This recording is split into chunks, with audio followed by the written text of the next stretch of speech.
Royaume du jeu et des néons, cap sur Las Vegas, cette ville devenue légende. Des emblématiques showgirls aux méga concerts, Vegas a traversé les époques sans jamais perdre son éclat. Entre music-hall, démesures et stars de cinéma foulant les tapis rouges, on vous emmène en coulisses au cœur du temple du show et de l'excès. Bienvenue dans Vegas Confidentiel.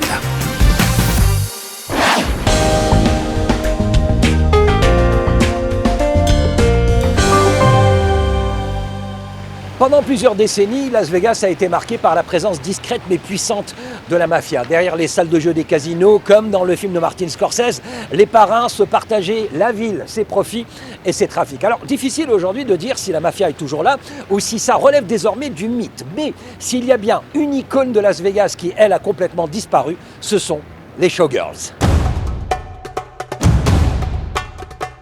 Those are two of the costumes from Enter the Night, that show that influenced the movie Showgirls.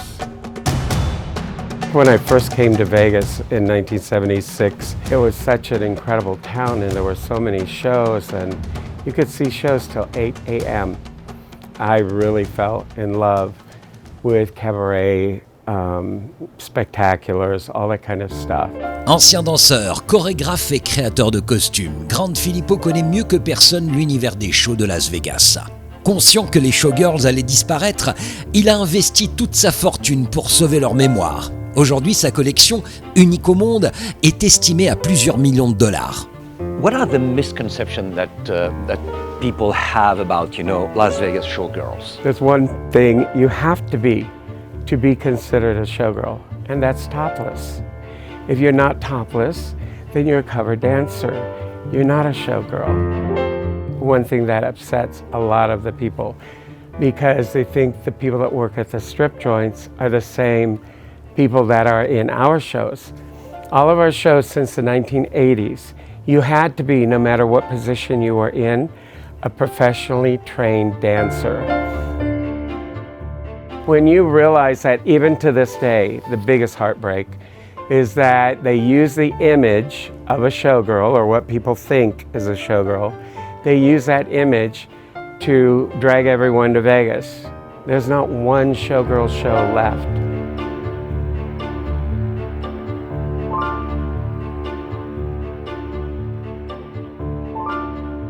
En France, elle est surtout connue pour sa carrière de chanteuse et de comédienne, mais c'est aussi l'une des rares artistes françaises à avoir percé ici, à Las Vegas, avec des shows dans des casinos prestigieux. C'est un parcours américain encore peu connu du grand public, à moins d'être, bien sûr, un fan de sa génération ou tout simplement un passionné de music-hall. Oh, Mr. Banjo sur le Mississippi.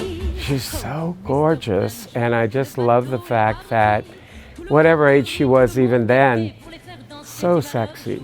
So beautiful and so playful with the other performers on stage that to me it was really, really important someday to have something of hers.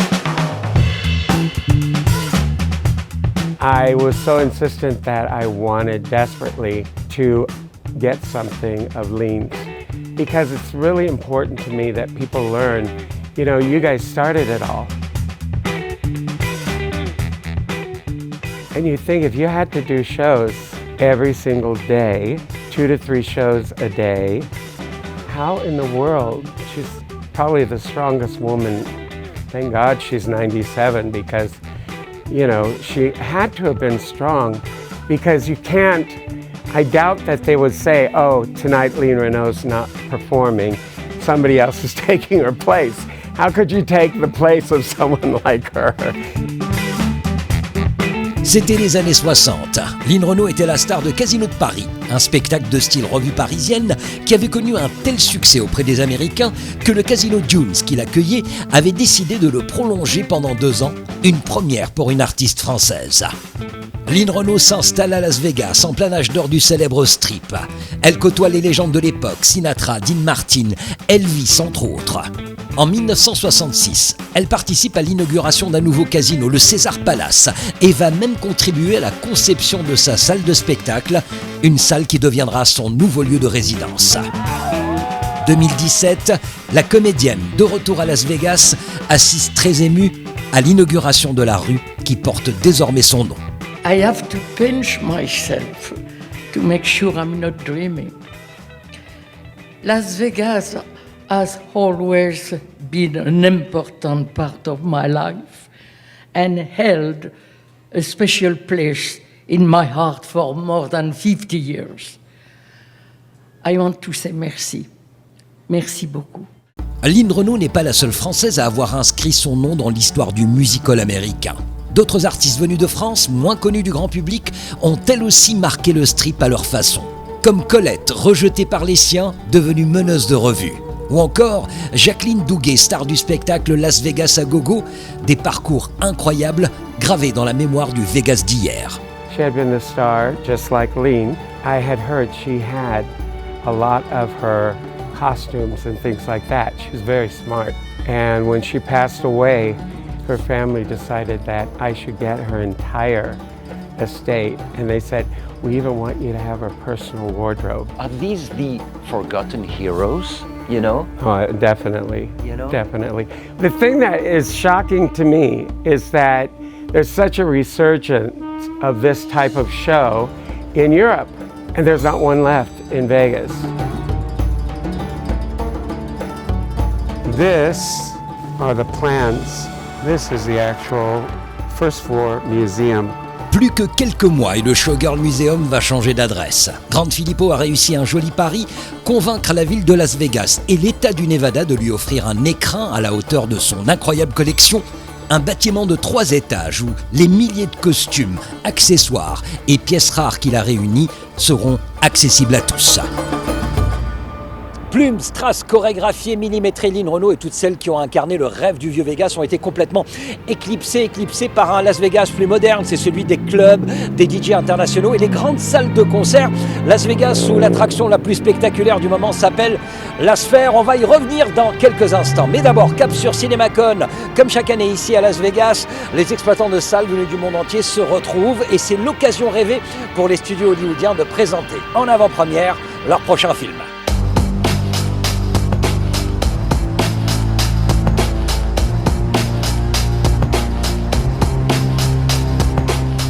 Connue pour ses rôles marquants au cinéma et à la télévision, Jenna Ortega dévoile à CinemaCon une toute autre facette de son talent, celle de productrice. À seulement 22 ans, alors qu'elle pourrait choisir n'importe quel projet grâce à son statut de star, l'actrice prend tout le monde à contre-pied et pilote un film expérimental, le thriller Hurry Up Tomorrow, avec dans le rôle principal The Weeknd.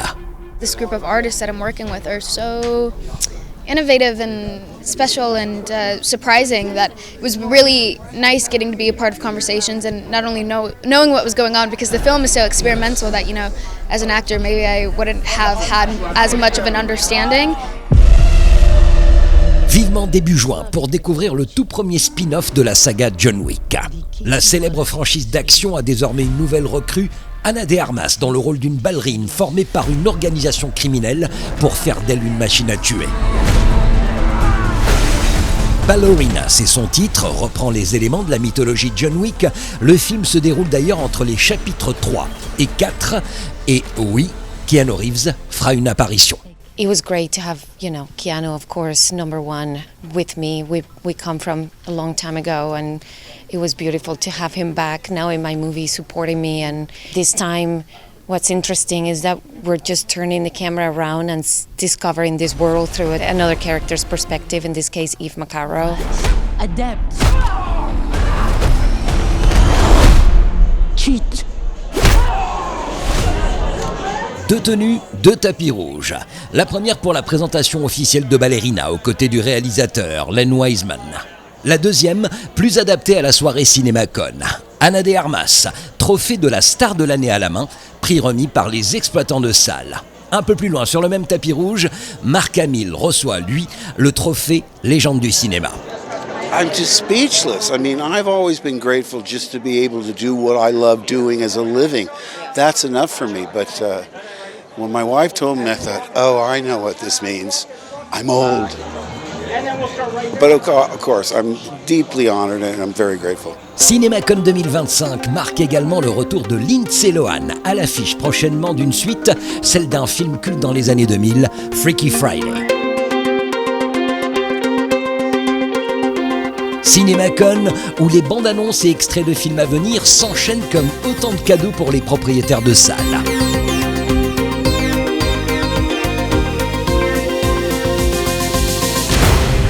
Mention spéciale à ce film, une suite, encore une, celle d'une franchise, et oui, encore une franchise à succès dans les années 80.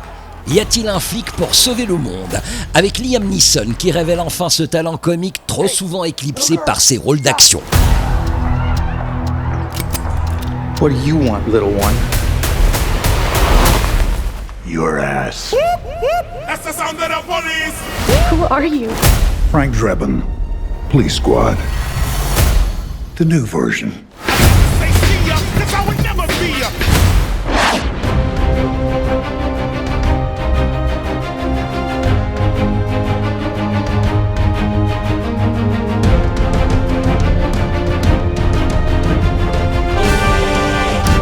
Impossible de la manquer, elle s'est imposée comme le nouveau joyau de Las Vegas. À mi-chemin entre salle de concert futuriste et cinéma grand format, Sphere repousse toutes les limites du divertissement. 112 mètres de haut, un écran, vous le voyez, qui enveloppe littéralement le spectateur. 160 000 haut-parleurs avec un son qui suit les mouvements. L'espace Sphere, c'est plus qu'une salle, c'est une révolution dans l'expérience du spectacle. Septembre 2023.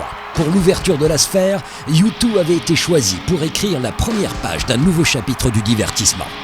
Le groupe irlandais avait transformé chacun de ses concerts en une expérience sensorielle inédite. Conception scénique, concept lumineux, projecteur automatisé, stockage de données. Toute une équipe de professionnels en coulisses a contribué au succès des 40 concerts de U2 en exploitant au maximum les capacités technologiques de la Sphère.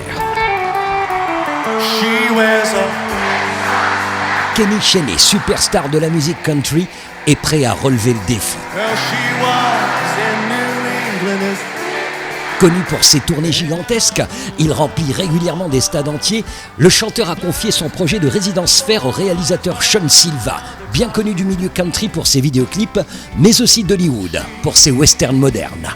I've been working on that since May of last year, putting this show together for Kenny Chesney, and the learning process, what you have to learn is to be able to put content up on that screen is mind-blowing.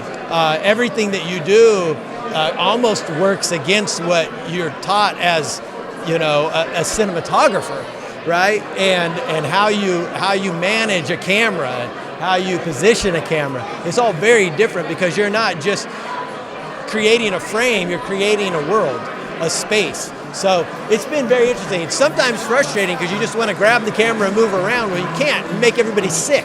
You know what I mean? So it's very static. You have to be patient. She comes from Boston. 30 songs. So that's like 30 individual projects that we had to create. Individual concepts for all of them. So, wow. Yeah, and an intro that grabs people right out of the gate. So a lot of work. Just to say we did. Just to say we did. Just to say we did. Et c'est bien sûr à la nuit tombée, comme partout à Vegas, que la Sphère est plus impressionnante. Le temps, on l'a vu, a effacé certains symboles emblématiques de Vegas, mais il y a toujours ce mélange de glamour, d'excès et de divertissement qui fait que Las Vegas reste un lieu unique au monde. À la semaine prochaine depuis Los Angeles pour une nouvelle immersion hollywoodienne. Bye.